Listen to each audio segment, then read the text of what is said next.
Este audiolibro nace de una decisión silenciosa. La de dejar de esperar el momento perfecto y empezar a vivir con lo que ya soy y con lo que ya tengo.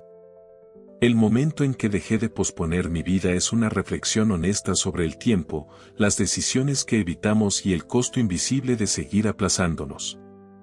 Si alguna parte conecta contigo o te hace pensar en algo que llevas tiempo postergando, puedes dejar tu opinión en los comentarios. A veces ponerlo en palabras es el primer paso para cambiarlo. Capítulo 1. El día en que me di cuenta de que estaba esperando demasiado. No hubo un golpe fuerte ni una crisis evidente. No fue un día marcado por una tragedia ni por una noticia que lo cambiara todo. Fue algo mucho más simple y, por eso mismo, más inquietante. Un día cualquiera me di cuenta de que estaba esperando mi propia vida. Esperando a sentirme listo. Esperando a tener más seguridad. Esperando a que algo externo me diera permiso para empezar. Me sorprendió descubrir cuántas cosas había puesto en pausa sin notarlo. Decisiones pequeñas, sueños grandes, conversaciones pendientes. Todo estaba en una especie de después indefinido. Después de tener más tiempo. Después de sentirme más seguro. Después de resolver otras cosas. Ese después se había convertido en un refugio cómodo, pero también en una trampa. Durante mucho tiempo me convencí de que posponer era ser responsable. Que esperar era ser prudente. Que no avanzar era una forma de evitar errores. Pero en el fondo había algo más. Había miedo. Miedo a equivocarme. Miedo a decepcionarme. Miedo a descubrir que no era capaz. Ese miedo no gritaba, susurraba. Y por eso tardé tanto en reconocerlo. Empecé a notar una sensación constante de insatisfacción. No era tristeza profunda, pero tampoco tranquilidad. Era una incomodidad silenciosa que aparecía en momentos inesperados. En los silencios largos. En las noches tranquilas. En esos instantes en los que no hay distracciones y solo quedas tú contigo. Algo dentro de mí sabía que estaba viviendo a medias. Miraba hacia atrás y veía decisiones que no tomé. Caminos que no exploré. Palabras que no dije. No porque no quisiera, sino porque siempre había una razón para esperar. Me di cuenta de que estaba acumulando excusas bien construidas para justificar mi inmovilidad. Y aunque cada una parecía lógica por separado, juntas formaban una vida detenida. El problema no era no saber qué quería. El problema era no atreverme a ir por ello. Había aprendido a adaptarme, a cumplir, a responder a lo esperado. Pero nadie me había enseñado a escuchar esa voz interna que pedía movimiento. Esa voz no exigía cambios radicales, solo pedía honestidad. Posponer mi vida se volvió un hábito. Un hábito peligroso, porque no se siente como un error inmediato. No duele de golpe. Duele con el tiempo. Se acumula en forma de frustración, de cansancio emocional, de sensación de estar fuera de lugar incluso cuando todo parece estar bien desde fuera. Ese día entendí algo que me incomodó profundamente. El tiempo no se estaba deteniendo conmigo. Mientras yo esperaba, la vida avanzaba igual. Las oportunidades no se acumulaban. Las etapas no se repetían. El costo de esperar no era visible en el momento, pero era real. Me di cuenta de que estaba esperando sentirme diferente para actuar, cuando en realidad actuar era lo que podía hacerme sentir diferente. Esperaba confianza para avanzar, cuando la confianza solo se construye avanzando. Esperaba claridad, cuando muchas veces la claridad llega en el camino, no antes. Ese fue un momento de honestidad dura. De reconocer que nadie me estaba deteniendo más que yo mismo. Que no era falta de tiempo, ni de recursos, ni de condiciones perfectas. Era miedo disfrazado de paciencia. Era comodidad disfrazada de prudencia. No tomé una decisión radical ese día. No cambié todo de golpe. Pero algo sí cambió. Dejé de engañarme. Acepté que seguir posponiendo también era una elección. Y que esa elección tenía consecuencias. Elegir no decidir también estaba decidiendo por mí. Empecé a preguntarme qué estaba evitando. ¿Qué parte de mí estaba esperando ser validada antes de moverse? ¿Qué pasaría si el momento perfecto nunca llegaba? Esas preguntas no tenían respuestas inmediatas, pero abrieron algo dentro de mí. Una incomodidad distinta. Más consciente. Entendí que no necesitaba tener todo resuelto para empezar. Que podía avanzar con dudas. Que podía equivocarme. Que podía aprender sobre la marcha. Posponer mi vida no me estaba protegiendo del error, solo me estaba alejando de la experiencia. Ese día no fue el final de nada, pero sí fue el inicio de una nueva forma de mirar mis decisiones. Empecé a notar cada vez que decía después. Cada vez que me prometía que más adelante lo haría. Empecé a preguntarme si ese después era real o solo una forma elegante de huir. El momento en que me di cuenta de que estaba esperando demasiado no fue cómodo. Fue incómodo, revelador y necesario. Porque solo cuando ves con claridad dónde estás detenido puedes empezar a moverte de verdad. Ese fue el primer paso. No el más visible, pero sí el más importante. El de dejar de mentirme. El de reconocer que mi vida no podía seguir esperando indefinidamente. Y aunque aún no sabía exactamente cómo avanzar, al menos ya había dejado de fingir que no estaba posponiéndome. Capítulo 2.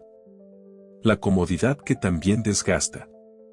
Durante mucho tiempo pensé que estaba bien donde estaba. No era el lugar de mis sueños, pero tampoco era un infierno. Tenía rutinas claras, cierta estabilidad y la sensación de que, al menos, nada se estaba derrumbando. Esa aparente tranquilidad me convenció de que no había urgencia. Me decía que podía quedarme un poco más, que no había prisa, que más adelante habría tiempo para cambiar. No me daba cuenta de que esa comodidad tenía un precio. La comodidad no siempre se siente como conformismo. A veces se disfraza de sensatez, de madurez, de saber aguantar. Yo me decía que no estaba mal quedarme, que otras personas estaban peor, que debía ser agradecido. Y lo era. Pero la gratitud empezó a usarse como excusa para no moverme. Como si agradecer implicara quedarme quieto para siempre. Había señales. Pequeñas, pero constantes. Una sensación de apatía que aparecía sin razón clara. Días que pasaban todos iguales. La emoción cada vez más escasa ante cosas que antes me ilusionaban. No estaba triste, pero tampoco estaba vivo del todo. Era como estar en pausa sin haberlo decidido conscientemente. La comodidad empezó a desgastarme porque no me exigía nada. No me pedía crecer, ni arriesgar, ni enfrentarme a mis miedos. Me permitía funcionar en automático. Y aunque eso suena fácil, con el tiempo se vuelve pesado. Porque una parte de ti sabe que puede dar más, que puede vivir distinto, y esa parte no se calla para siempre. Me acostumbré a justificarlo todo. A decir que no era el momento. Que había responsabilidades. Que no tenía margen para equivocarme. Cada argumento tenía lógica, pero juntos formaban una barrera invisible. No me sentía atrapado, pero tampoco libre. Era una jaula cómoda, y por eso tardé tanto en cuestionarla. La comodidad también me volvió menos honesto conmigo. Dejé de hacerme preguntas profundas porque sabía que las respuestas me incomodarían. Era más fácil seguir como estaba que aceptar que algo dentro de mí pedía cambio. El silencio interno se llenó de distracciones, de rutinas, de ocupaciones que evitaban que me enfrentara a mí mismo. Empecé a notar que el cansancio no venía solo del trabajo o de las obligaciones. Venía de la falta de sentido. de repetir días sin sentir que avanzaba hacia algo que realmente me representara. La comodidad no me estaba dando paz, me estaba dando anestesia. Y vivir anestesiado no es vivir tranquilo, es vivir desconectado. Hubo momentos en los que pensé en cambiar.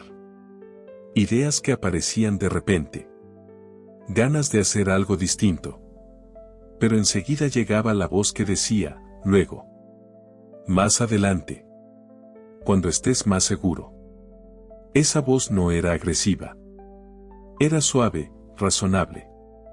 Y por eso era peligrosa. Porque me convencía de quedarme justo donde estaba. La comodidad desgasta porque te va alejando de ti sin que lo notes. Un día te despiertas y ya no recuerdas bien qué querías. Te cuesta identificar qué te mueve. Te adaptaste tanto que olvidaste preguntarte si ese lugar seguía siendo tuyo.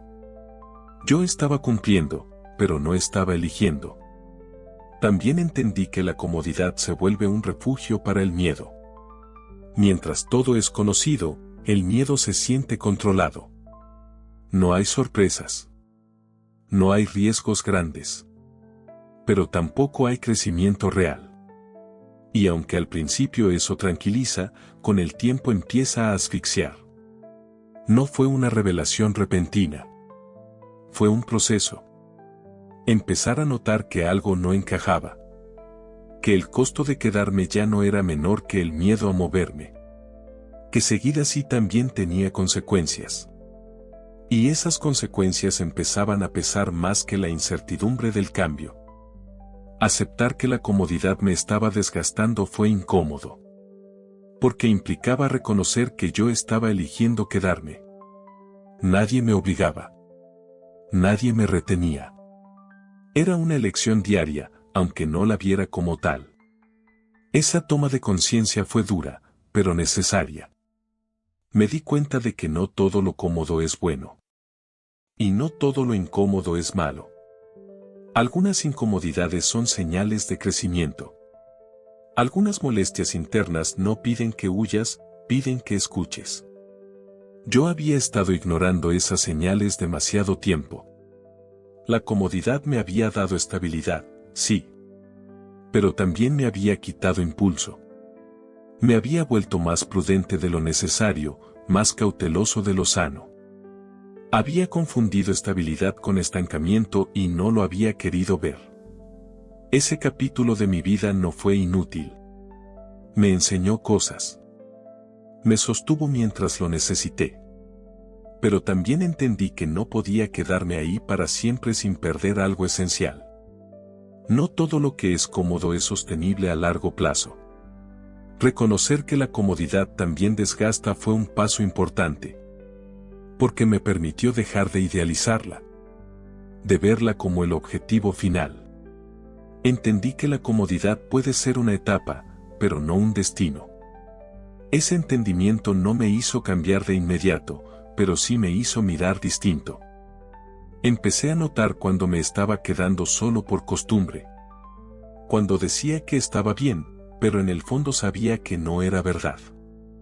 Y esa conciencia empezó a mover algo dentro de mí. A partir de ahí, ya no pude ignorarlo. La comodidad dejó de ser neutra. Se volvió una pregunta constante. Una invitación silenciosa a decidir si quería seguir anestesiado o empezar, poco a poco, a despertar. Capítulo 3. El miedo a empezar de verdad. Durante mucho tiempo pensé que ya había empezado. Que estaba en camino. Que solo necesitaba ajustar algunas cosas. Pero en el fondo sabía que no era cierto. Estaba preparándome para empezar, no empezando de verdad. Había leído, pensado, planeado, imaginado. Todo eso me daba la sensación de movimiento, pero era una ilusión. El verdadero inicio siempre lo estaba postergando. Empezar de verdad implica exponerse. Implica dejar de pensar y empezar a hacer. Y eso activa un miedo distinto. No el miedo abstracto, sino el miedo concreto a fallar, a quedar en evidencia, a descubrir que no eres tan capaz como creías. Mientras solo piensas, todo es posible. Cuando actúas, la realidad aparece, y con ella la posibilidad del error. Me di cuenta de que había convertido la preparación en una forma elegante de huir. Siempre podía aprender un poco más, esperar un mejor momento, ajustar un detalle extra. Nada parecía suficiente para arrancar. En el fondo, no era falta de preparación, era miedo a enfrentar el resultado real de mis acciones. Empezar de verdad también significaba asumir que ya no habría excusas. Mientras no empiezas, siempre puedes decir que no sabes qué habría pasado. Pero cuando das el primer paso, el resultado te pertenece. Y esa responsabilidad pesa. Prefería quedarme en la teoría, donde todo estaba bajo control. Había una parte de mí que se protegía diciéndome que todavía no era el momento. Que debía esperar a sentirme más seguro. Pero esa seguridad nunca llegaba. Porque la seguridad no se siente antes de empezar, se construye empezando. Yo estaba esperando un estado interno que solo podía aparecer con la acción. El miedo a empezar de verdad no siempre se manifiesta como ansiedad intensa. A veces se disfraza de calma, de análisis excesivo, de prudencia.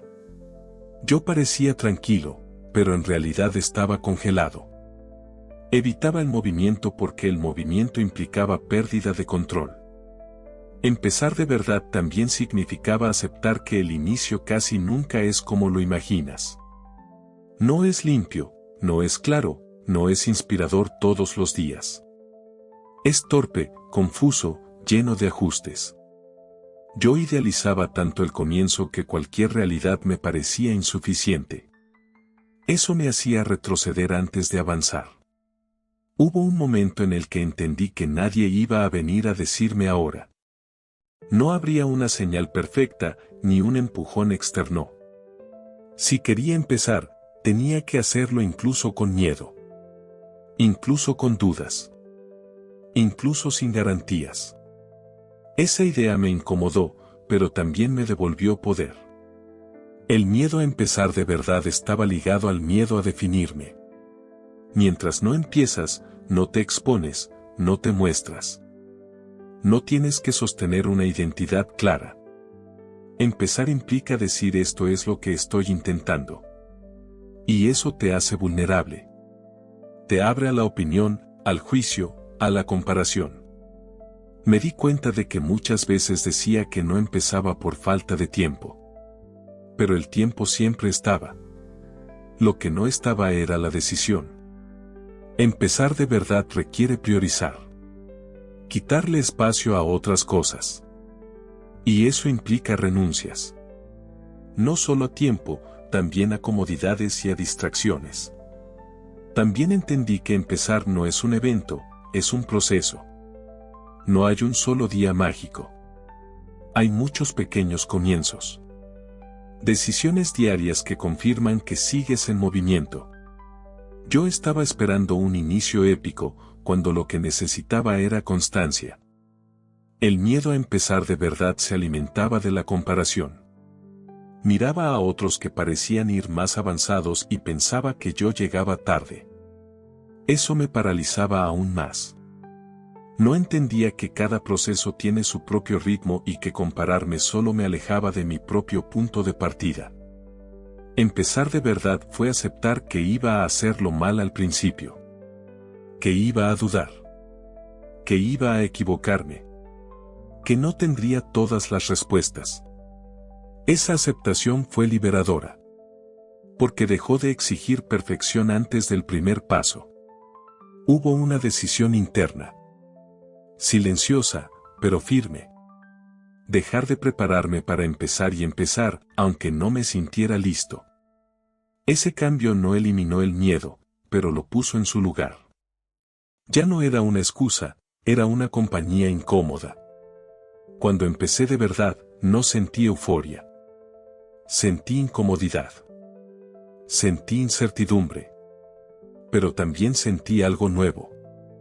Movimiento. Y ese movimiento, aunque pequeño, era real. No era una promesa futura, era una acción presente.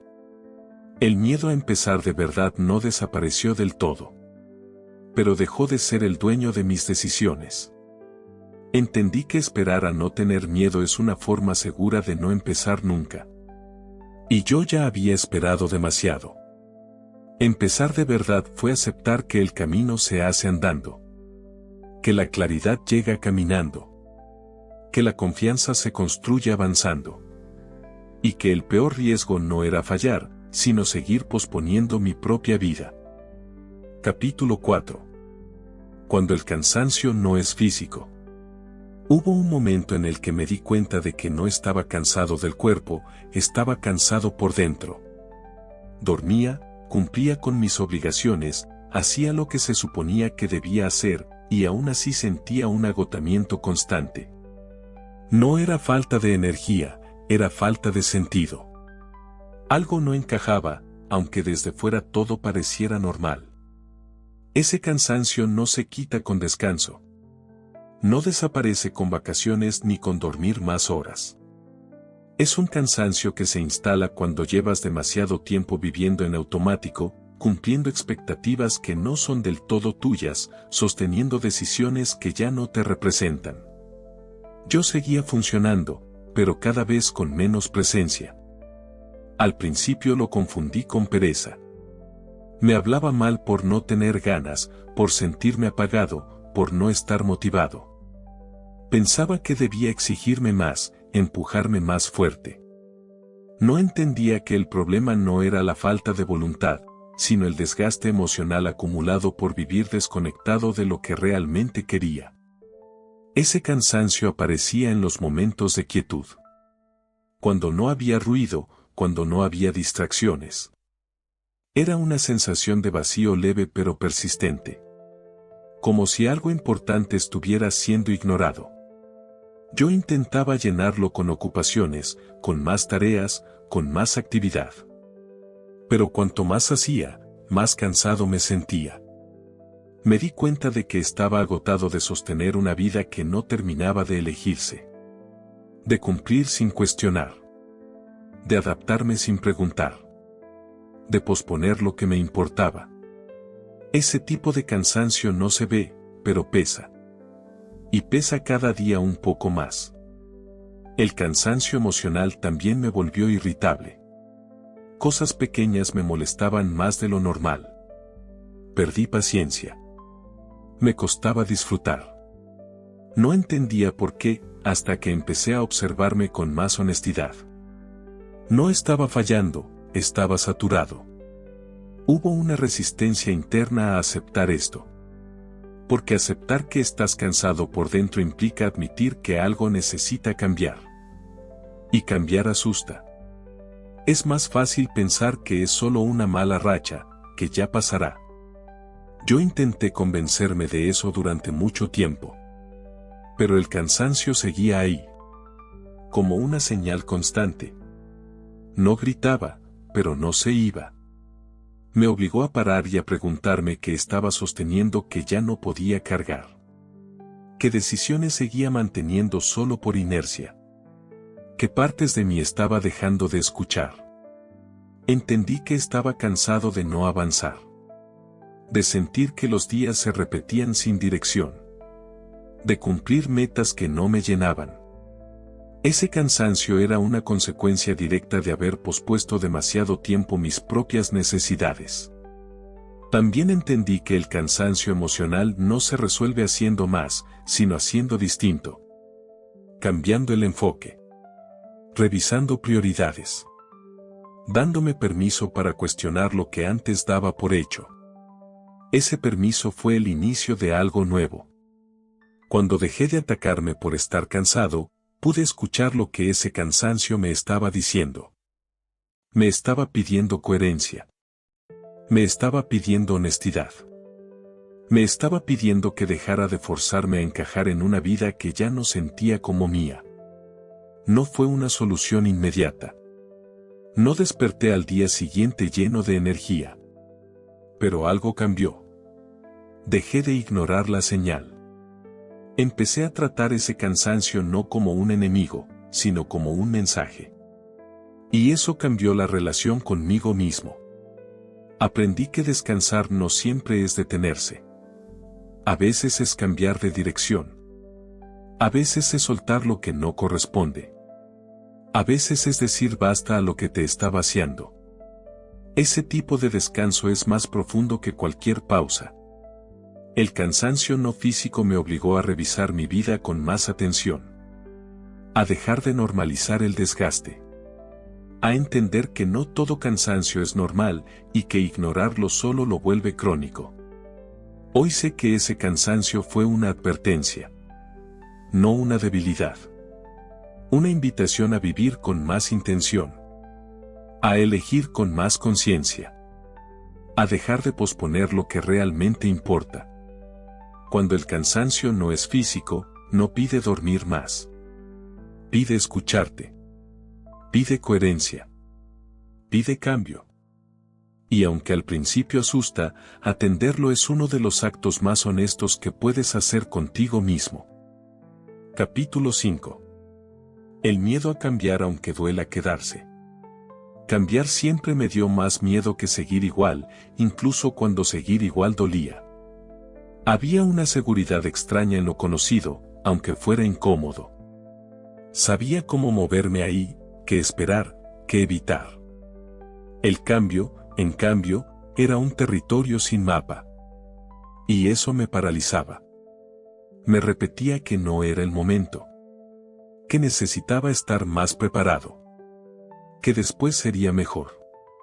Esas frases sonaban razonables, pero en el fondo eran excusas bien disfrazadas. No era falta de tiempo ni de capacidad, era miedo. Miedo a equivocarme, a perder lo poco estable que tenía, a descubrir que tal vez había esperado demasiado. Quedarme donde estaba también tenía un precio. Un precio silencioso, acumulativo. Cada día que pasaba sin decidir era una renuncia pequeña. No se notaba de inmediato, pero se iba acumulando. Renunciaba a intentarlo, a explorar, a crecer. Y lo hacía para evitar una incomodidad momentánea, sin darme cuenta de que estaba eligiendo una incomodidad permanente. El miedo al cambio no siempre se siente como pánico. A veces se presenta como prudencia excesiva. Como análisis interminable. Como necesidad de control absoluto. Yo analizaba tanto que terminaba inmóvil. Pensar se convirtió en una forma elegante de no actuar. También me decía que cambiar era arriesgar demasiado. Que podía perder lo construido. Lo que no veía era que ya estaba perdiendo algo mucho más valioso. Estaba perdiendo tiempo. Estaba perdiendo entusiasmo. Estaba perdiendo conexión conmigo mismo. Había una parte de mí que sabía que necesitaba moverme. Lo sentía en el cuerpo, en el cansancio, en la frustración. Pero otra parte se aferraba a la idea de aguantar un poco más. Aguantar se volvió un hábito. Y ese hábito me estaba consumiendo. El miedo se alimenta de la repetición. Cuanto más tiempo pospones el cambio, más grande se vuelve. Empieza a parecer imposible. Yo había construido una imagen exagerada de todo lo que podía salir mal. No porque fuera real, sino porque nunca me había atrevido a comprobarlo. Un día entendí algo clave. Cambiar también duele, pero quedarse duele todos los días. La diferencia es que el dolor del cambio tiene dirección. Te mueve. Te transforma. El dolor de quedarte estancado solo te desgasta. No necesitaba tener todo claro para empezar. No necesitaba garantías. Eso fue un alivio. El cambio no exige certeza, exige decisión. Exige asumir que no controlarás todo y que aún así puedes avanzar. Empezar fue incómodo. Nada se acomodó de inmediato. Hubo dudas, retrocesos, momentos de querer volver atrás. Pero incluso en esos momentos había algo distinto. Había movimiento. Había aprendizaje. Había vida. El miedo no desapareció. Aprendí a no esperar a que se fuera. Aprendí a moverme con miedo. A tomar decisiones aún con la voz temblando. Porque entendí que el coraje no es ausencia de miedo, es no dejar que el miedo decida por ti. Cambiar me obligó a soltar identidades antiguas. A dejar de definirme por lo que ya no era. Eso dolió. Pero también liberó espacio. Espacio para construir algo más alineado conmigo. Hoy sé que el verdadero riesgo no era cambiar. El verdadero riesgo era quedarme en un lugar que ya me estaba apagando. Elegir el cambio fue elegir hacerme cargo de mi vida, con todo lo que eso implica. El miedo sigue apareciendo, pero ya no manda. Ahora lo escucho, lo reconozco, y sigo adelante. Porque aprendí que quedarme por miedo no es estabilidad, es una forma lenta de abandono personal. Capítulo 6. Aprender a avanzar sin tener todas las respuestas. Durante mucho tiempo creí que avanzar solo era posible cuando todo estaba claro. Pensaba que primero debía entender cada paso, anticipar cada resultado y sentirme completamente seguro antes de moverme. Esa idea me mantuvo detenido más tiempo del que quiero admitir. Esperaba certezas que nunca llegaban, mientras la vida seguía avanzando sin mí. La verdad es que casi nada importante en mi vida comenzó con seguridad absoluta. Cuando miro atrás, los momentos que más me transformaron nacieron de decisiones tomadas con dudas, con miedo y con información incompleta. Aún así, en su momento, yo me exigía una claridad imposible. Me pedía garantías en un terreno donde no existen. Avanzar sin respuestas se sentía irresponsable. Me decía que era mejor esperar, pensar un poco más, prepararme mejor. Pero esa preparación no tenía fin. Siempre faltaba algo. Siempre había una razón para no empezar hoy. Esa espera constante me hacía sentir productivo, pero en realidad era solo otra forma de posponer. Hubo un punto en el que entendí que la claridad no precede al movimiento. Llega después. Se construye mientras caminas. Pretender entenderlo todo antes de actuar es como querer ver el final del camino sin dar el primer paso. No funciona así. Aceptar no saber fue incómodo. Me enfrentó a mi necesidad de control. Me obligó a reconocer que no podía preverlo todo y que eso no me hacía débil, me hacía humano. Soltar esa exigencia fue un alivio profundo. No tenía que tener todas las respuestas, solo tenía que estar dispuesto a aprender sobre la marcha. Empezar sin certezas me enseñó a escucharme más. A prestar atención a lo que sentía mientras avanzaba. A ajustar el rumbo cuando algo no encajaba. Antes, al no moverme, tampoco podía corregir nada. El movimiento, incluso imperfecto, me dio información real. Cometí errores, claro. Me equivoqué más de una vez. Pero descubrí que los errores no eran el desastre que imaginaba. Eran lecciones. Me mostraban que no funcionaba, que necesitaba cambiar, qué aspectos debía fortalecer. El miedo exageraba las consecuencias, pero la experiencia las ponía en su lugar. También entendí que esperar a sentirme listo era una trampa. Nadie se siente listo del todo. La sensación de preparación completa es una ilusión. Lo que existe es la disposición a intentarlo, a fallar, a aprender y a seguir. Avanzar sin respuestas me hizo más flexible. Dejé de aferrarme a planes rígidos y empecé a adaptarme. Eso me dio una confianza distinta, más real. No basada en el control, sino en mi capacidad de responder a lo que apareciera. Aprendí a confiar en que podría manejar los problemas cuando llegaran, aunque no supiera exactamente cómo. Esa confianza no nació de la teoría, nació de la experiencia. De ver que, incluso en momentos difíciles, encontraba recursos que no sabía que tenía. La incertidumbre dejó de ser un enemigo constante. Sigue ahí, pero ya no me paraliza. Ahora la veo como parte natural del proceso. Como el espacio donde ocurre el crecimiento. Donde se revelan nuevas posibilidades. Hoy avanzo aun cuando no tengo todo claro. Tomo decisiones con información incompleta, con dudas razonables y con miedo presente. Pero también con una convicción nueva. La de saber que quedarme esperando certezas es mucho más arriesgado que moverme y aprender. No tener todas las respuestas no significa estar perdido. Significa estar en camino. Y eso, para mí, ya es una forma de progreso. Capítulo 7. Dejar de huir de uno mismo. Durante mucho tiempo creí que huía de situaciones, de personas, de circunstancias difíciles.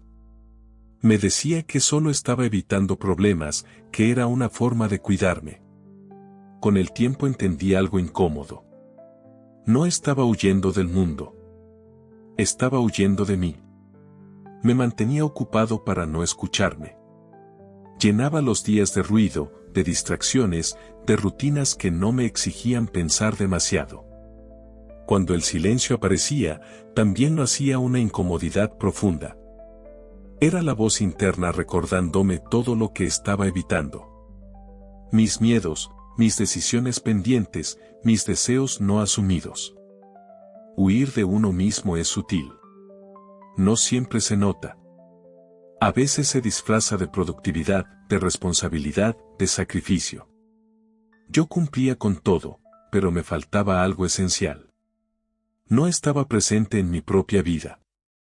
Funcionaba en automático. Mirarme de frente daba miedo.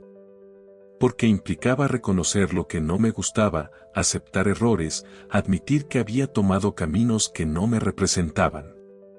Pero seguir huyendo tenía un costo mayor. Cada día me sentía más desconectado, más vacío, aunque desde fuera todo pareciera estar en orden. El momento clave fue cuando entendí que nadie más iba a enfrentar eso por mí. No podía seguir culpando al contexto, al pasado o a las circunstancias. Lo que estaba pendiente era una conversación conmigo mismo. Y la estaba postergando. Empezar a escucharme no fue cómodo.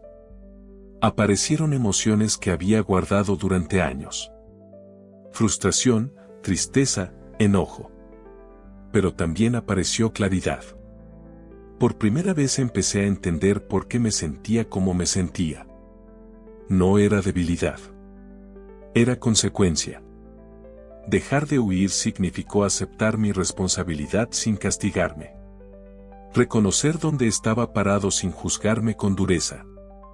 Entender que podía cambiar sin necesidad de negarme ni destruir lo que había sido.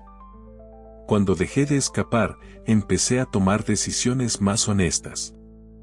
Algunas fueron pequeñas, casi invisibles. Otras implicaron cambios más profundos. Todas tuvieron algo en común. Nacieron de la conciencia, no del miedo. Estar conmigo mismo dejó de ser una amenaza. Se volvió un espacio de aprendizaje. Aprendí a tolerar el silencio, a escuchar mis pensamientos sin reaccionar de inmediato, a entender mis emociones antes de actuar. Descubrí que huir no me protegía, me debilitaba. En cambio, quedarme y enfrentarme me hacía más fuerte. Más coherente. Más libre. Porque ya no necesitaba escapar de quién era. Hoy sigo teniendo momentos de incomodidad interna. No desaparecen. Pero ya no corro. Me quedo. Escucho. Respiro. Y decido desde un lugar más consciente. Dejar de huir de uno mismo no resuelve todo, pero cambia la relación que tienes contigo. Y cuando esa relación se fortalece, todo lo demás empieza a ordenarse de otra manera. Capítulo 8. Aceptar que el tiempo no vuelve y aún así seguir adelante. Hubo un momento en el que el peso del tiempo se volvió evidente. No fue de golpe, fue una sensación lenta, persistente. Me di cuenta de que muchos días se parecían demasiado entre sí y que los años pasaban sin que yo pudiera señalar cambios reales. No era que el tiempo se me escapara, era que yo lo estaba dejando ir sin intención. Pensar en el tiempo perdido me llenaba de culpa. Recordaba oportunidades que no tomé, decisiones que postergué, conversaciones que evité. Esa culpa se volvía paralizante. En lugar de empujarme a actuar, me hundía en el arrepentimiento. Me decía que ya era tarde, que había desaprovechado demasiado, que no tenía sentido empezar ahora. Aceptar que el tiempo no vuelve fue una de las verdades más duras de enfrentar. Nada de lo que hiciera iba a recuperar esos años. Ningún esfuerzo podía devolverme las versiones de mí que no me atreví a ser. Durante un tiempo, esa idea me dolió profundamente. Me sentía en deuda conmigo mismo. Pero quedarme atrapado ahí tampoco me devolvía nada. El pasado no cambiaba por culparme. Solo se hacía más pesado. Entendí que seguir castigándome era otra forma de posponer mi vida. Una más sofisticada, pero igual de inútil. Hubo un cambio cuando dejé de preguntarme qué habría pasado si hubiera actuado antes y empecé a preguntarme qué estaba dispuesto a hacer ahora. Esa pregunta no borró el dolor, pero lo volvió manejable. Me devolvió algo de poder. El único que realmente tengo. El de decidir en el presente. Aceptar que el tiempo no vuelve no significa resignarse. Significa dejar de pelear con una realidad que no va a cambiar. Cuando solté esa lucha, apareció una energía distinta. Ya no gastaba fuerzas lamentándome. Podía usarlas para construir algo nuevo, aunque fuera desde un punto que no me gustaba del todo. También entendí que todos llegamos tarde a algo. Siempre habrá alguien que empezó antes, que avanzó más rápido, que tomó mejores decisiones. Compararme solo aumentaba la sensación de fracaso. Mi camino no tenía que parecerse al de nadie más. Solo tenía que ser honesto conmigo. Seguir adelante después de aceptar el tiempo perdido implicó perdonarme. No de manera superficial, sino real. Reconocer que hice lo que pude con las herramientas que tenía en ese momento. Que no siempre supe cómo actuar distinto. Que aprender lleva tiempo y errores. Ese perdón no fue inmediato. Volvía a fallar, volvía a juzgarme. Pero poco a poco aprendí a corregirme sin destruirme. A mirar el pasado como una fuente de aprendizaje y no como una condena. El presente empezó a tomar otro valor. Cada decisión, por pequeña que fuera, se sentía más significativa. Ya no daba por hecho los días. Empecé a estar más atento a cómo los usaba, a que les daba espacio, a que seguía postergando por inercia. Entendí que seguir adelante no requiere grandes gestos. Requiere constancia. Requiere elegir diferente incluso cuando no hay motivación. Requiere aceptar que no todo será perfecto, pero que quedarse quieto no es una opción si quiero vivir con coherencia. El tiempo no vuelve, pero el ahora siempre está disponible. Esa idea cambió mi relación con la vida. Me quitó la ilusión de que algún día ideal llegará para empezar. Me mostró que ese día no existe y que, aún así, siempre hay algo que puedo hacer hoy. Seguir adelante no borra lo que fue. Lo integra. Le da sentido. Me permite usarlo como base en lugar de como ancla. Hoy camino con más conciencia del paso del tiempo, no para angustiarme, sino para recordarme que cada día cuenta. Aceptar que el tiempo no vuelve fue doloroso. Seguir adelante, aún así, fue liberador. Porque entendí que mientras sigo respirando, todavía estoy a tiempo de no seguir posponiéndome. Capítulo 9. Elegir conscientemente en lugar de vivir en automático. Durante años viví en automático sin darme cuenta. Me levantaba, cumplía con lo que tocaba, repetía rutinas y terminaba el día con la sensación de haber hecho mucho, pero de no haber vivido realmente nada. No era apatía, era desconexión. Estaba presente físicamente, pero ausente en mis decisiones. Vivir en automático es cómodo porque no exige responsabilidad profunda. Las decisiones se toman solas, o eso parece. En realidad, las toma la costumbre, el miedo, la inercia. Yo me decía que así eran las cosas, que no tenía opción, que la vida simplemente se vivía así. Esa creencia me ahorraba pensar, pero me robaba sentido.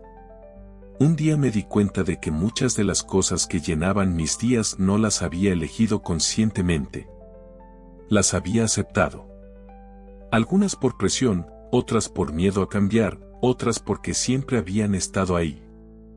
Cuando entendí eso, algo se movió dentro de mí. Si no había elegido, también podía volver a elegir. Elegir conscientemente suena simple, pero no lo es. Implica detenerse. Implica observarse. Implica hacerse preguntas incómodas. Preguntas como ¿por qué hago esto? ¿Para qué sigo aquí? ¿Qué estoy evitando al no cambiar? Preguntas que no tienen respuestas inmediatas y que obligan a mirar de frente. Salir del automático me enfrentó a una verdad dura. Yo era responsable de más cosas de las que quería admitir. No todo era culpa del contexto, ni de las circunstancias, ni de los demás. Había decisiones que yo sostenía cada día al no decidir nada distinto. Al principio me sentía abrumado. Elegir conscientemente parecía un peso enorme. Significaba asumir las consecuencias de mis actos. Ya no podía esconderme detrás de la excusa de que así tocaba. Pero junto con ese peso apareció algo nuevo. Apareció la libertad. Empecé por cosas pequeñas. Prestar atención a cómo empezaba mis días. A qué pensamientos repetía. A qué personas les daba mi tiempo. A qué cosas decía que sí por compromiso y no por convicción. No cambié todo de golpe. Solo empecé a notar. Notar fue el primer acto consciente. Darme cuenta de cuando actuaba por costumbre y cuando por elección. A veces seguía haciendo lo mismo, pero ya no era igual. Porque ahora sabía que estaba eligiendo, incluso cuando decidía no cambiar todavía. Elegir conscientemente también me llevó a aceptar que no siempre elegiría bien. Había miedo a equivocarme, a arrepentirme, a perder lo conocido. Pero entendí que vivir en automático no me protegía del error, solo me impedía aprender de él. Cuando elegí con intención, incluso las decisiones difíciles se sintieron más livianas. No porque fueran fáciles, sino porque eran coherentes. Dejé de sentir que mi vida me arrastraba. Empecé a sentir que, aunque avanzara despacio, lo hacía en la dirección correcta. Hubo personas que no entendieron mis cambios. Situaciones que se incomodaron. Elegir conscientemente también implica aceptar que no todos estarán de acuerdo. Que algunas elecciones te alejan de lo que ya no encaja. Eso dolió, pero también fue necesario. Con el tiempo, el automático perdió fuerza. Ya no dominaba mis días. Aún aparece, porque es humano, pero ahora lo reconozco. Y cuando lo noto, paro. Respiro. Me pregunto si quiero seguir por ahí o si es momento de ajustar el rumbo. Elegir conscientemente no significa tener todo claro.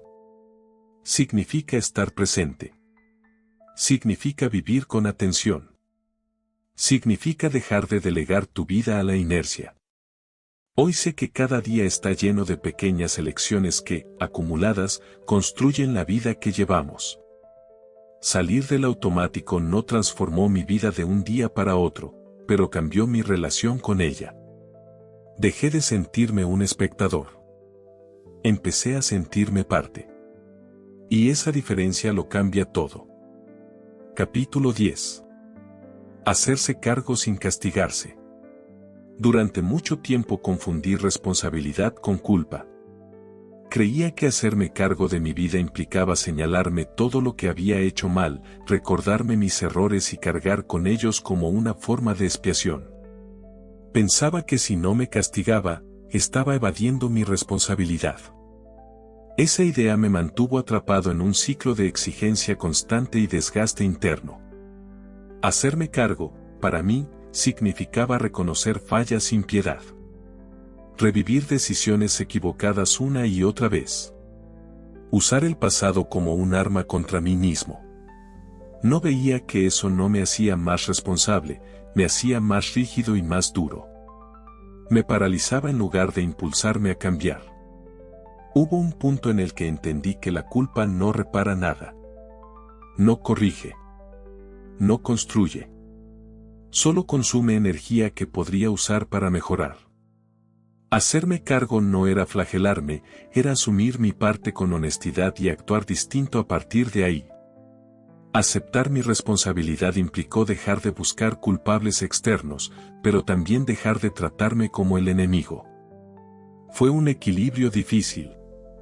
Pasé de excusarme a atacarme, hasta que entendí que ninguna de las dos posturas era sana ni útil. Hacerse cargo es mirar de frente lo que no funciona y decidir qué hacer con eso. Sin dramatizar. Sin negarlo. Sin exagerarlo. Es reconocer que tomé ciertas decisiones y que hoy puedo tomar otras. Nada más y nada menos. Aprendí a separar el error de mi identidad. Fallar no me define. Equivocarme no me convierte en un fracaso. Son eventos, no sentencias. Cuando logré ver eso, empecé a corregir con más claridad y menos miedo. Castigarme me mantenía atado al pasado. Hacerme cargo me conectaba con el presente. Desde ahí podía actuar. Desde ahí podía reparar, ajustar, cambiar. No necesitaba hundirme para aprender. Podía aprender desde la conciencia. Hubo decisiones que dolió asumir. Reconocer que había tolerado situaciones que no me hacían bien. Que había postergado por miedo. Que había elegido lo cómodo en lugar de lo coherente. Aceptarlo sin excusas fue incómodo, pero liberador. Hacerme cargo también implicó dejar de esperar que otros cambiaran para que mi vida mejorara. Entender que mi bienestar no podía depender exclusivamente de factores externos. Eso no significó aislarme ni hacerlo todo solo, sino asumir mi poder de acción. Cuando dejé de castigarme, apareció una motivación distinta. No basada en el miedo ni en la culpa, sino en el deseo genuino de vivir mejor. De alinearme conmigo. De construir una vida que no necesitara justificaciones constantes. Hoy me hago cargo cuando algo no funciona. Lo observo, lo acepto y decido. A veces me equivoco, a veces acierto. Pero ya no me destruyo por ello. Aprendí que la responsabilidad real no es dura, es clara. Hacerse cargo sin castigarse cambió la forma en que me relaciono conmigo mismo. Me dio estabilidad emocional y coherencia. Porque entendí que crecer no exige sufrimiento constante, exige honestidad y acción sostenida. Capítulo 11. Elegirme incluso cuando da miedo. Hubo un momento en mi vida en el que entendí que no elegir también es una elección. Durante años creí que mantenerme quieto era una forma de protección. Pensaba que si no tomaba decisiones importantes no podía equivocarme demasiado. En realidad solo estaba posponiendo el conflicto, acumulando incomodidad y alejándome de mí mismo. Elegirme empezó a dar miedo cuando me di cuenta de que implicaba renunciar a versiones de mí que ya no eran reales. Personas complacientes. Expectativas ajenas. Caminos que seguía por costumbre. Elegirme significaba decir no, aunque no supiera con certeza qué venía después. Durante mucho tiempo puse a otros por delante. No por generosidad, sino por miedo. Miedo a decepcionar. Miedo a perder vínculos. Miedo a quedarme solo. Creía que si me adaptaba lo suficiente, todo se mantendría en equilibrio. Pero ese equilibrio era falso, porque yo siempre quedaba al final. Elegirme no fue un acto heroico. Fue incómodo, torpe y lleno de dudas. Empezó en decisiones pequeñas. Decir lo que pensaba aunque la voz temblara. Respetar mis límites aunque nadie los entendiera. Escuchar ese cansancio interno que llevaba tiempo pidiendo atención. Hubo días en los que elegirme significó alejarme. No porque quisiera, sino porque era necesario. Entendí que no todo lo que duele es pérdida. A veces es espacio. Espacio para crecer, para respirar, para redefinirme sin ruido constante. El miedo no desapareció. Sigue apareciendo cada vez que me salgo de lo conocido. La diferencia es que ahora no lo tomo como una señal para retroceder, sino como una señal de que estoy avanzando hacia algo más honesto. Elegirme no eliminó el miedo, pero dejó de paralizarme. Aprendí que elegirme no significa imponerme sobre otros, sino no traicionarme para encajar. Es un acto silencioso de coherencia. Nadie aplaude cuando te eliges. Muchas veces ni siquiera lo notan. Pero tú sí lo sientes, porque por primera vez no te abandonas. Hubo errores en el camino. Decisiones que no salieron como esperaba. Momentos en los que dudé si había hecho lo correcto. Pero incluso en esos momentos, algo era distinto. Estaba viviendo desde una decisión propia, no desde una renuncia constante. Elegirme también implicó responsabilizarme de lo que venía después. No podía culpar a nadie si algo no funcionaba. Eso fue duro, pero también liberador. Dejó de haber excusas. Empecé a construir con lo que tenía, desde donde estaba. Descubrí que cuando te eliges, la vida no se vuelve más fácil, pero sí más clara. Ya no gastas energía justificándote. Ya no negocias contigo mismo todo el tiempo. Empiezas a caminar con más firmeza, incluso cuando el terreno es incierto. Hoy sigo eligiéndome, no como un acto egoísta, sino como una base. Porque cuando me respeto, puedo relacionarme mejor. Cuando no me abandono, puedo estar presente. Elegirme fue el primer paso para vivir de verdad, incluso con miedo, incluso sin garantías, pero conmigo dentro de la decisión. Capítulo 12. Cuando dejé de esperar el momento perfecto. Durante mucho tiempo viví convencido de que había un momento ideal para empezar a vivir como realmente quería. Un punto exacto en el futuro donde todo estaría más claro, donde yo estaría más preparado, donde las circunstancias serían favorables. Ese momento nunca llegó. No porque el mundo estuviera en mi contra, sino porque ese momento perfecto no existe. Esperar se convirtió en una forma elegante de huir. Me decía que aún no era el instante adecuado, que necesitaba más tiempo, más seguridad, más certezas. En el fondo, lo que necesitaba era valor. Pero eso no lo reconocí hasta mucho después. Mientras tanto, la vida seguía avanzando sin pedirme permiso.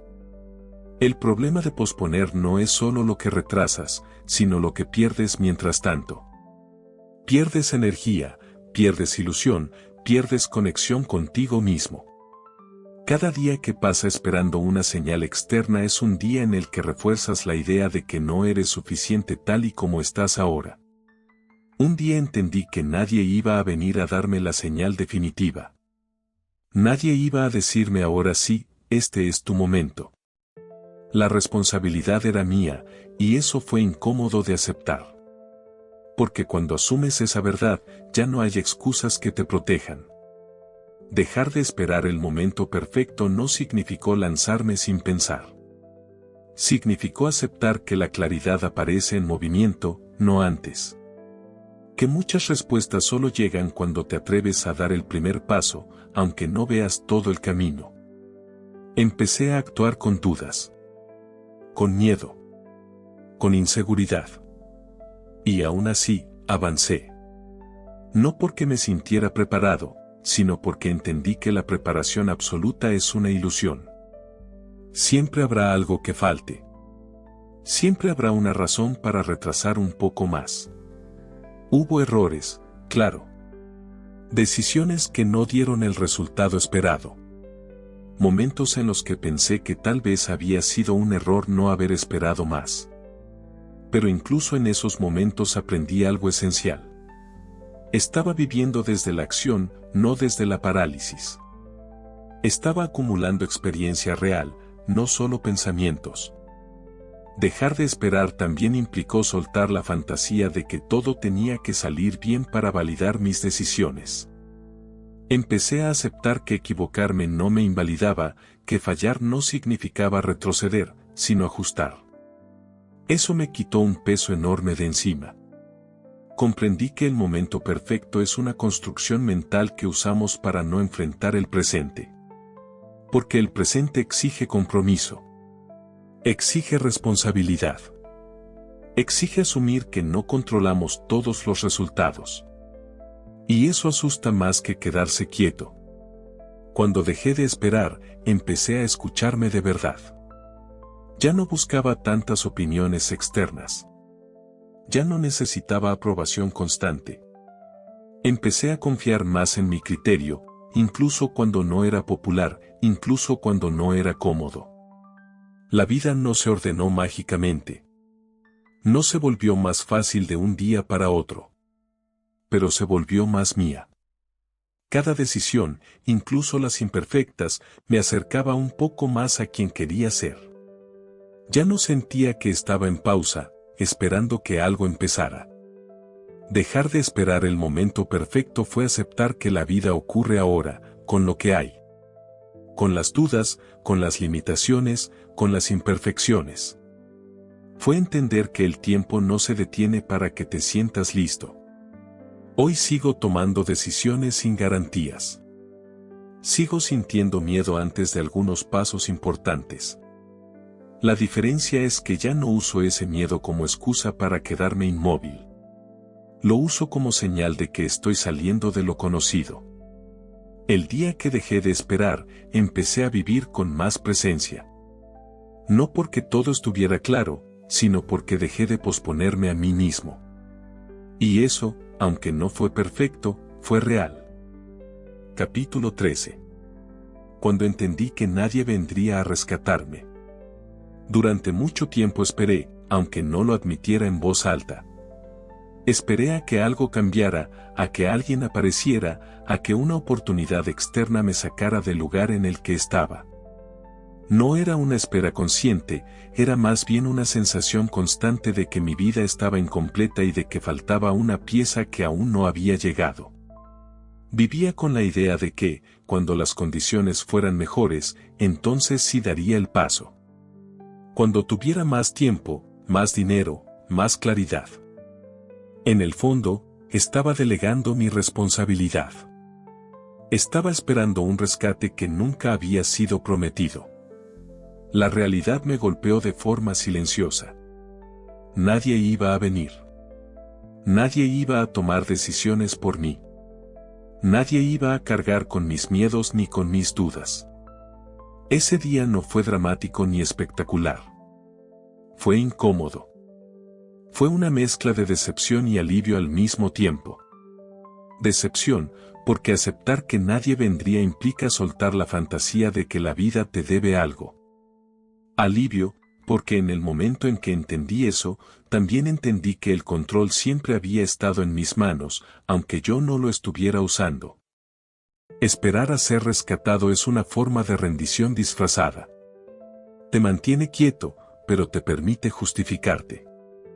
Te dices que no es tu culpa, que aún no es el momento, que las circunstancias no acompañan. Y mientras tanto, el tiempo pasa igual.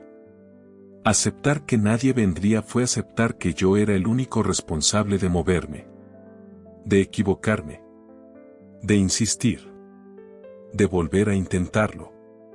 Esa responsabilidad pesa, pero también libera. Porque cuando dejas de esperar ayuda externa, empiezas a buscar recursos internos.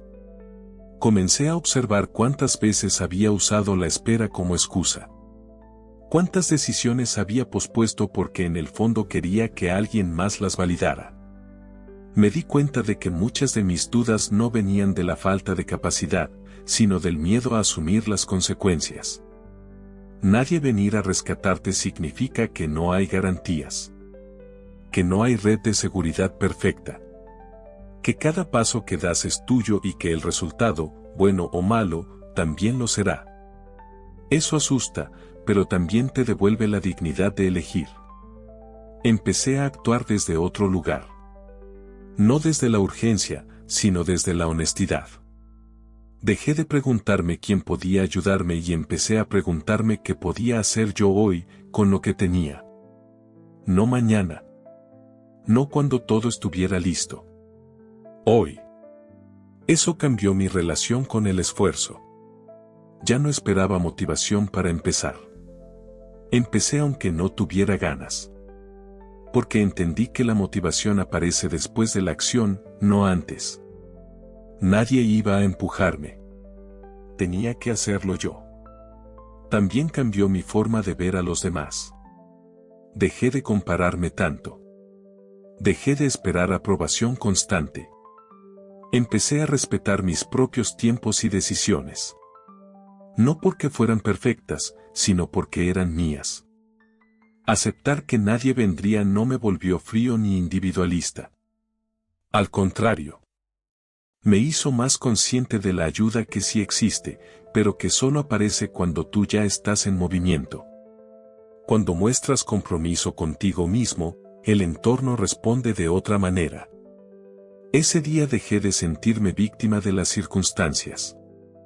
No porque las circunstancias desaparecieran, sino porque dejé de darles el poder de decidir por mí. Comprendí que no controlar todo no es lo mismo que no controlar nada. Hoy sigo caminando solo muchas veces. Sigo tomando decisiones sin aplausos. Sigo enfrentando dudas que nadie puede resolver por mí. Pero ya no espero ser rescatado. Espero de mí. Y eso lo cambió todo. El momento en que entendí que nadie vendría fue el momento en que empecé a llegar a mi propia vida. Capítulo 14. La incomodidad como señal de cambio. Durante mucho tiempo creí que sentirme incómodo era una señal de que algo iba mal. Pensaba que si una decisión me generaba ansiedad, duda o tensión interna, entonces debía evitarla. Buscaba sentirme seguro antes de moverme. Buscaba calma antes de cambiar. No entendía que esa incomodidad era, muchas veces, la señal más clara de que estaba creciendo. Viví años acomodándome a situaciones que no me hacían bien solo porque eran conocidas. Prefería lo familiar aunque me apagara, antes que lo incierto aunque me diera vida. Me convencí de que la estabilidad era lo más importante, sin darme cuenta de que estaba confundiendo estabilidad con estancamiento. La incomodidad apareció cada vez que empecé a cuestionar lo que había dado por normal. Cuando dejé de aceptar ciertos tratos. Cuando empecé a decir no. Cuando me atreví a imaginar una vida distinta a la que llevaba. No era una incomodidad externa, era interna. Era la sensación de estar rompiendo un acuerdo silencioso conmigo mismo. Al principio quise huir de esa sensación. Quise volver a lo conocido. Justificarme. Convencerme de que exageraba. Pero la incomodidad no se fue. Al contrario, se hizo más clara. Más insistente. Como una voz interna que ya no estaba dispuesta a ser ignorada. Entendí que la incomodidad no siempre es un problema. A veces es una brújula. Señala el lugar donde estás creciendo, donde estás soltando una versión antigua de ti. Es el espacio entre lo que eras y lo que estás empezando a ser. Y ese espacio no puede ser cómodo por definición. Cada vez que elegí quedarme en lo incómodo en lugar de retroceder, algo cambió. No de golpe, no de forma espectacular, pero sí de manera profunda. Empecé a confiar más en mí. A darme cuenta de que podía sostener sensaciones difíciles sin derrumbarme. La incomodidad me enseñó a dejar de buscar aprobación constante. Me mostró que muchas decisiones correctas no vienen acompañadas de aplausos. Que crecer implica decepcionar expectativas ajenas, incluso cuando no es tu intención. también me enseñó que no todo malestar debe ser eliminado de inmediato. Vivimos tratando de anestesiar cualquier sensación incómoda, cuando algunas de ellas traen información valiosa. Ignorarlas es perder la oportunidad de entender que necesita cambiar. Hubo momentos en los que la incomodidad fue tan intensa que dudé. Pensé que tal vez estaba cometiendo un error. Pero con el tiempo entendí una diferencia clave. La incomodidad que te destruye viene del autoabandono. La incomodidad que te construye viene de la coherencia. Aprendí a distinguir entre el miedo que me protege y el miedo que me limita. No fue fácil. Requirió observarme, escucharme y dejar de reaccionar de forma automática. Requirió quedarme presente incluso cuando quería escapar. Aceptar la incomodidad como parte del proceso me hizo más paciente conmigo mismo. Dejé de exigirme resultados inmediatos. Empecé a valorar el simple hecho de no huir. De sostenerme en decisiones que aún no daban frutos visibles. Muchas veces la vida no cambia cuando todo se siente bien, cambia cuando decides seguir adelante a pesar de sentirte incómodo. Porque es ahí donde se rompe el patrón. Donde dejas de repetir lo mismo esperando resultados distintos. Hoy ya no busco comodidad constante. Busco coherencia. Y sé que muchas veces la coherencia incomoda. Pero también sé que cada vez que atravieso esa incomodidad con honestidad, algo se ordena dentro de mí. La incomodidad dejó de ser una enemiga. Se volvió una señal. Una invitación a mirar más profundo. A moverme. A crecer. Porque entendí que si todo se siente demasiado cómodo, probablemente no estoy avanzando. Capítulo 15. El día que dejé de negociar conmigo mismo. Durante años viví negociando conmigo mismo sin darme cuenta. Hacía promesas que no cumplía, ponía límites que yo mismo rompía y postergaba decisiones importantes con excusas que sonaban razonables. Me decía mañana empiezo, solo esta vez, cuando tenga más energía. Esa negociación constante me daba una falsa sensación de control, pero en realidad me estaba debilitando. Cada vez que me fallaba, algo se erosionaba por dentro. No de forma visible, no de golpe, sino lentamente. Empecé a perder confianza en mi palabra. No en lo que decía a otros, sino en lo que me decía a mí. Y esa pérdida es silenciosa, pero profunda. Porque cuando no confías en ti, cualquier plan se vuelve frágil. Negociar conmigo mismo era cómodo. Me evitaba el conflicto interno. Me permitía seguir igual sin sentirme del todo culpable. Siempre había una justificación lista. El problema es que esas justificaciones se acumulan y terminan convirtiéndose en una identidad. La identidad de alguien que siempre empieza y nunca termina. Un día me di cuenta de que nadie más estaba rompiendo mis compromisos. Era yo. Nadie me obligaba a abandonar lo que decía que quería. Nadie me empujaba a traicionarme. Esa claridad fue dura, pero necesaria. Porque mientras culpaba a las circunstancias, no podía cambiar nada. Dejar de negociar conmigo mismo no significó volverme rígido ni extremo. Significó empezar a tomarme en serio. Empezar a respetar mis propias decisiones. Si decía que iba a hacer algo, lo hacía. Aunque no tuviera ganas. Aunque fuera incómodo. Aunque no viera resultados inmediatos. Al principio fue difícil. Mi mente buscaba escapatorias. Intentaba convencerme de que no era tan importante, de que podía dejarlo para después. Pero esta vez no cedí. Y algo cambió. No afuera, sino adentro. Empecé a sentir una firmeza distinta. Una estabilidad que no dependía del ánimo del día.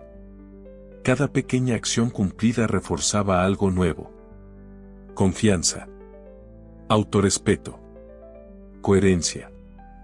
No necesitaba motivación épica. Solo necesitaba cumplir lo que yo mismo había decidido. Eso me devolvió una sensación de dignidad que no sabía que había perdido. Entendí que la disciplina no es castigo, es cuidado. Es decirte la verdad y sostenerla. Es dejar de tratarte como alguien a quien siempre hay que convencer. Cuando dejas de negociar, te vuelves más claro. Y cuando hay claridad, hay menos desgaste mental. También aprendí a elegir mejor mis compromisos. Dejé de prometerme cosas irreales. Empecé a decidir con más conciencia. Porque dejar de negociar no significa exigirte de más, significa ser honesto con lo que sí estás dispuesto a sostener. Hubo días en los que fallé. Porque soy humano. La diferencia fue que ya no me escondí detrás de excusas. Reconocí el error y retomé. Sin dramatizar. Sin abandonarlo todo. Sin volver al ciclo de negociación infinita. Dejar de negociar conmigo mismo me dio una base sólida. Empecé a confiar en que si decía voy a hacerlo, lo haría. Esa confianza se extendió a otras áreas de mi vida.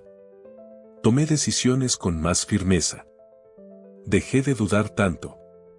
Me sentí más presente. Hoy sigo tentado a negociar a veces. La comodidad siempre ofrece argumentos atractivos. Pero ahora los reconozco. Y cuando aparece esa voz, recuerdo todo lo que perdí cuando me fallaba y todo lo que gané cuando empecé a cumplir. El día que dejé de negociar conmigo mismo no fue espectacular. No hubo aplausos ni grandes cambios inmediatos. Pero fue uno de los días más importantes de mi vida. Porque ahí empezó una relación distinta conmigo. Una relación basada en respeto, coherencia y acción real. Capítulo 16. Sostener el cambio cuando nadie mira. Cambiar es una cosa. Sostener el cambio es otra muy distinta. Al principio todo parece más fácil porque hay emoción, porque la decisión es reciente, porque la idea de una vida distinta empuja con fuerza. El verdadero reto empezó cuando esa emoción se fue y quedó solo la rutina, el cansancio y la ausencia de testigos. Me di cuenta de que muchas veces había cambiado solo mientras alguien miraba. Mientras había expectativas externas, reconocimiento o presión. Cuando eso desaparecía, también lo hacía mi constancia. No era falta de capacidad, era falta de compromiso real conmigo mismo. Sostener el cambio cuando nadie mira implica hacer lo correcto incluso cuando no hay recompensa inmediata. Implica levantarte y cumplir aunque nadie vaya a aplaudirte. Implica seguir aunque no haya resultados visibles. Y eso es incómodo, porque pone a prueba la razón real por la que empezaste. Hubo días en los que pensé que no valía la pena. Días en los que nadie notaba mi esfuerzo. Días en los que parecía que todo seguía igual. En esos momentos apareció la tentación de volver atrás, de relajarme, de decir que no era tan importante. Era el mismo diálogo interno de antes, solo que ahora lo reconocía mejor. Entendí que el cambio verdadero no se sostiene con motivación, se sostiene con identidad. No haces algo porque te sientas inspirado, lo haces porque ya no te ves viviendo de otra manera. Ese cambio de enfoque fue clave. Dejé de preguntarme si tenía ganas y empecé a preguntarme quién quería ser. Nadie mirar también significa nadie validar. Y eso duele más de lo que parece. Porque todos, en algún nivel, queremos que alguien note nuestro esfuerzo. Queremos sentir que no estamos solos. Aceptar que habrá etapas silenciosas fue una de las lecciones más duras. En ese silencio descubrí algo importante. Cuando nadie mira, eres completamente honesto. No hay personaje. No hay imagen que sostener. Solo estás tú y tu decisión. Ahí se ve si el cambio es real o solo una fase. Sostener el cambio también me obligó a simplificar. A dejar de querer hacerlo todo perfecto. A enfocarme en lo esencial. Porque intentar sostener demasiadas cosas a la vez termina agotándote y llevándote de vuelta al punto de inicio. Aprendí a medir el progreso de otra forma. No por resultados externos, sino por coherencia interna. Por cómo me sentía conmigo al final del día. Por saber que no me había traicionado, incluso si el día había sido difícil. Hubo recaídas. Momentos en los que aflojé. No voy a negar eso. La diferencia fue que ya no usé una recaída como excusa para abandonar todo. Volví. Ajusté. Seguí. Sin drama. Sin castigo. Con responsabilidad. Sostener el cambio me enseñó paciencia. Me enseñó que las transformaciones profundas no hacen ruido. Se construyen en lo cotidiano, en lo repetido, en lo que nadie ve. Y que justo por eso son las que más duran. También me mostró quién estaba realmente conmigo. No por apoyo constante, sino por respeto a mis decisiones. Y me mostró quién no.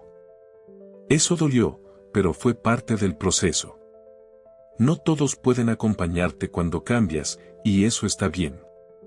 Hoy entiendo que sostener el cambio es un acto silencioso de amor propio. No necesita testigos. No necesita aplausos. Solo necesita constancia y honestidad. Porque al final del día, la única mirada que realmente importa es la tuya. El cambio que se sostiene cuando nadie mira es el que se vuelve parte de ti. Y cuando eso ocurre, ya no hay marcha atrás, porque no estás fingiendo una vida distinta, la estás viviendo.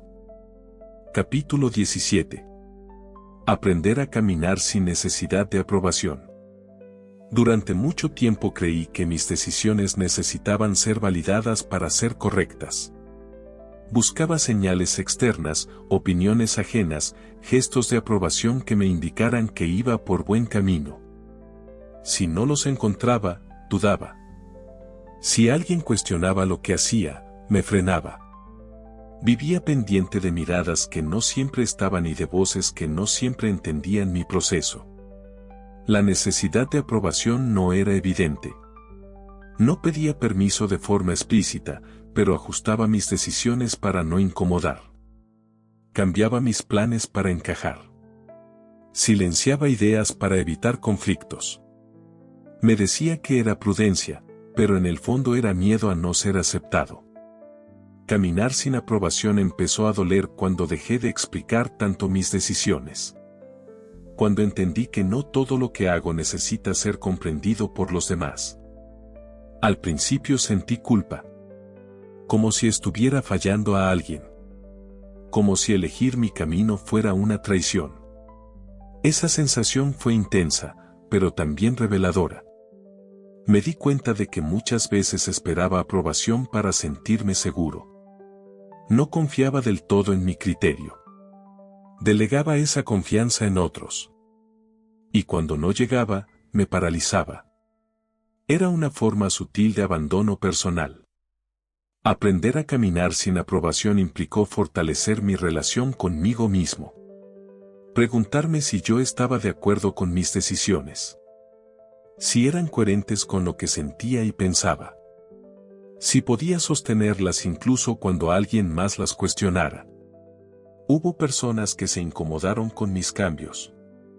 Otras se alejaron. Algunas intentaron convencerme de volver a lo de antes. No siempre con mala intención, pero sí desde su propio miedo. Entender eso me ayudó a no tomarlo como algo personal. Caminar sin aprobación no significa volverse indiferente a los demás. Significa dejar de necesitar su validación para existir. Seguir escuchando, pero no depender. Considerar opiniones, pero no vivir en función de ellas. Al principio el silencio externo se sintió pesado. Nadie celebraba mis avances. Nadie parecía notar el esfuerzo interno que estaba haciendo. Ahí apareció una pregunta incómoda. Si nadie lo ve, ¿sigue valiendo la pena? La respuesta no llegó de inmediato, pero se fue construyendo con cada paso que daba. Descubrí que cuando no buscas aprobación, tus decisiones se vuelven más claras. Ya no dudas tanto. Ya no te fragmentas intentando agradar. Empiezas a actuar desde un lugar más íntegro, aunque eso implique incomodar o decepcionar. También aprendí que no toda desaprobación es rechazo. A veces es simplemente incomprensión. Y eso no invalida tu camino.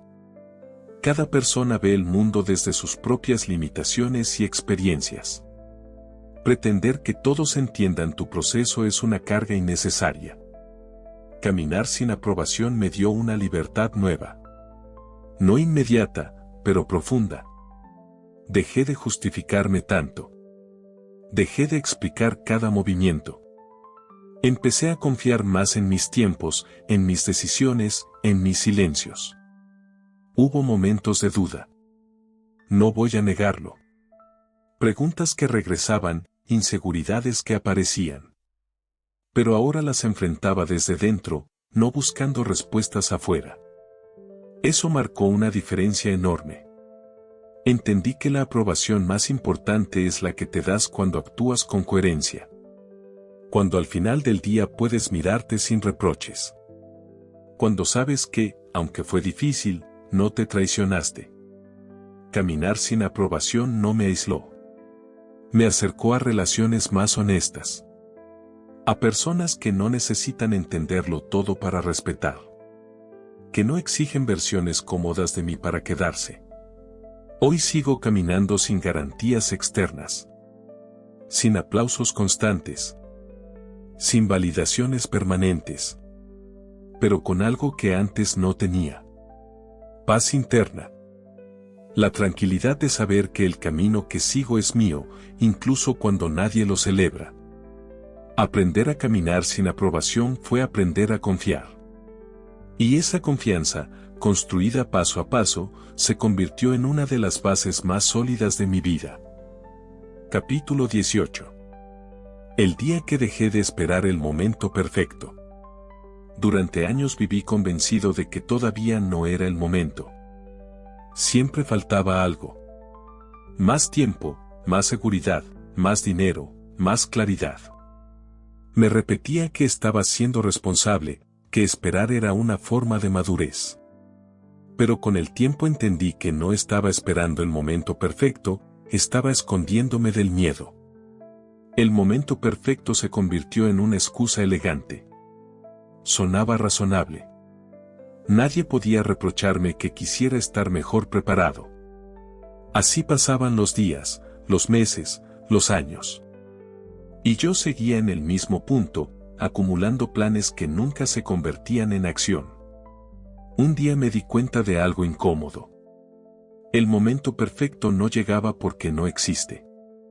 Nunca llega todo alineado. Nunca desaparecen las dudas. Nunca se siente uno completamente listo. Esperar a que eso ocurra es una forma lenta de renunciar sin admitirlo. Aceptar esta idea fue duro. Implicaba asumir responsabilidad. Ya no podía culpar a las circunstancias. Si no avanzaba, era porque yo estaba eligiendo no hacerlo. Esa verdad no fue liberadora al principio, fue pesada. Pero necesaria. Empezar sin estar listo se sintió como caminar en terreno inestable. Cada paso generaba inseguridad. Cada decisión venía acompañada de miedo. Pero también de algo nuevo, movimiento. Por primera vez en mucho tiempo dejé de estar detenido. Aprendí que la claridad no precede a la acción. Llega después. Que muchas respuestas aparecen cuando te mueves, no cuando esperas. Que el error no es una señal de fracaso, sino parte del proceso de aprender. Hubo intentos que no salieron bien. Expectativas que no se cumplieron. Momentos en los que pensé que había cometido un error al empezar. Pero incluso en esos momentos había algo distinto. Ya no me reprochaba por no haberlo intentado. Ahora estaba aprendiendo desde la experiencia, no desde la imaginación. Dejar de esperar el momento perfecto también significó aceptar la imperfección. Hacer las cosas sin garantías. Avanzar con miedo. Mostrar resultados incompletos. Exponerme a críticas. Todo eso antes me paralizaba. Ahora me incomodaba, pero no me detenía. Descubrí que muchas personas también esperan. Esperan sentirse seguras, motivadas, inspiradas. Y mientras esperan, la vida sigue. No se detiene. No avisa. Simplemente pasa. Entender esto me hizo valorar el presente de otra forma. El momento perfecto es una promesa que nunca se cumple. En cambio, el momento presente siempre está disponible. No es ideal, no es cómodo, pero es real. Y es el único lugar desde donde se puede construir algo. Actuar sin esperar no me convirtió en alguien impulsivo. Me volvió más consciente. Más atento a mis decisiones.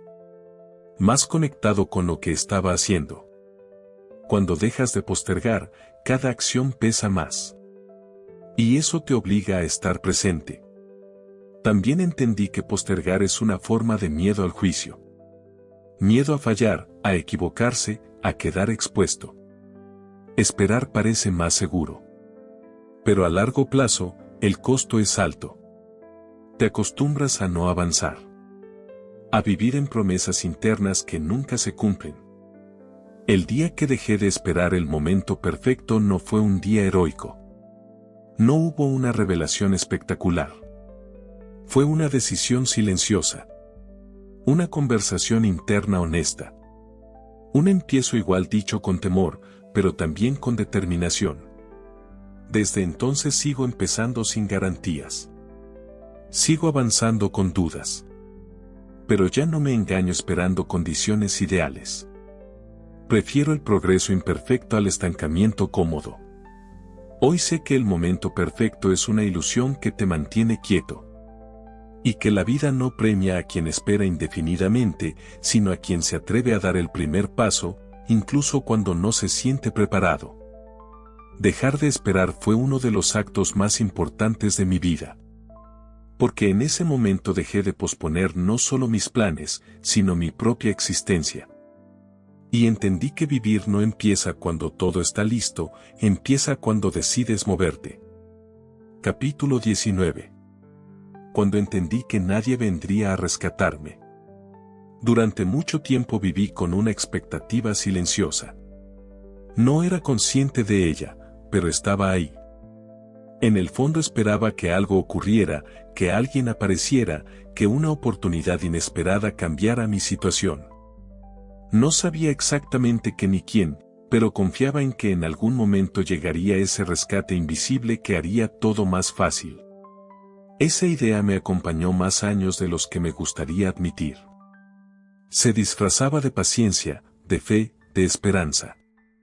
Yo no lo veía como una forma de evasión, sino como una actitud positiva ante la vida. Creía que esperar era parte del proceso. Pero en realidad estaba delegando mi responsabilidad. El día que entendí que nadie vendría a rescatarme fue incómodo. No fue una revelación inspiradora, fue una sacudida interna. Me di cuenta de que estaba esperando algo que no tenía ninguna razón para llegar. Nadie iba a tocar mi puerta para ofrecerme la vida que yo quería. Nadie iba a cargar con mis miedos ni a tomar decisiones por mí. Aceptar eso fue duro porque rompía una fantasía. La fantasía de que el cambio puede venir desde fuera sin que yo tenga que enfrentarme a lo que me incomoda. Al perder esa ilusión, me quedé solo frente a mis excusas. También sentí rabia. Rabia conmigo mismo por haber perdido tanto tiempo esperando. Rabia por haber confundido esperanza con pasividad. Pero esa rabia, por primera vez, no me paralizó. Me obligó a mirarme con honestidad. Entendí que muchas veces esperamos ser salvados porque actuar da miedo. Tomar decisiones implica equivocarse. Avanzar implica perder algo por el camino. Esperar, en cambio, parece más seguro. No arriesgas, no fallas, pero tampoco avanzas. Cuando asumí que nadie vendría a rescatarme, algo cambió en mi forma de pensar. Dejé de preguntarme cuándo llegaría mi oportunidad y empecé a preguntarme qué estaba haciendo yo con el tiempo que tenía. Dejé de mirar hacia afuera buscando señales y empecé a observar mis propias acciones. Ese cambio de enfoque fue decisivo.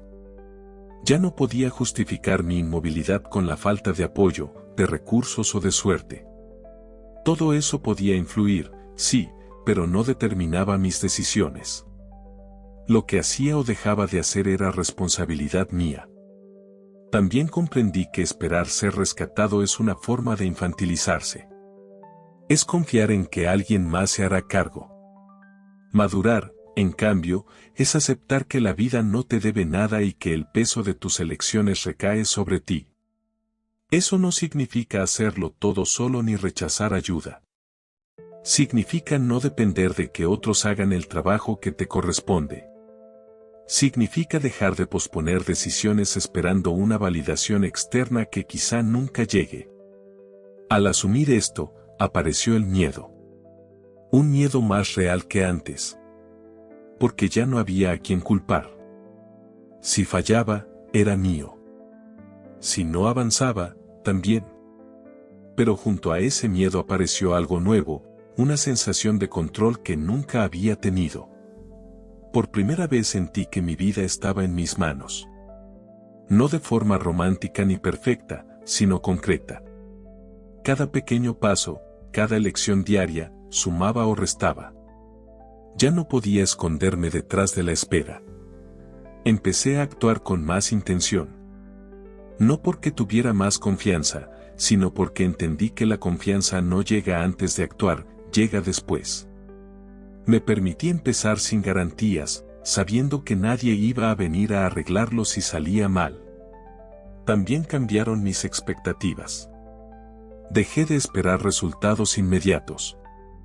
Entendí que rescatarme a mí mismo era un proceso lento, silencioso y a veces ingrato. No había aplausos ni reconocimientos externos. Solo constancia. Descubrí que muchas personas viven esperando ser rescatadas. Esperan al trabajo ideal, a la pareja adecuada, al momento justo. Y mientras esperan, renuncian a su poder personal. Sin darse cuenta, entregan su vida al azar. El día que entendí que nadie vendría a rescatarme fue el día que dejé de sentirme víctima. No porque todo mejorara de inmediato, sino porque dejé de vivir en pausa. Empecé a construir desde donde estaba, con lo que tenía. Hoy sé que no necesito un salvador. Necesito compromiso conmigo mismo. Necesito acción, aunque sea imperfecta.